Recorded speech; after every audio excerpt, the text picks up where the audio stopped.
Australia, tiniyak ang patuloy na pakikipagtulungan at suporta sa Pilipinas. Detalye ng balita mula kay Let Narciso, RH14. Let, good morning. Itinuturing ng Australia ang Pilipinas bilang isa sa mahahalagang strategic partners. Sinabi ito ng bagong ambassador ng Australia sa Pilipinas nang magpresenta ng credentials kay Pangulong Ferdinand Marcos Jr. sa Malacanang.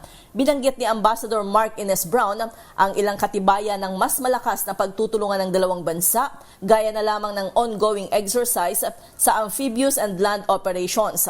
Ang alon na tatagal hanggang August 29 sa Palawan at Luzon ay nilalahukan ng higit 3,700 na mga sundalo mula sa Armed Forces of the Philippines, Australian Defence Force, United States Marine Corps Marine Rotational Force Darwin at Royal Canadian Navy.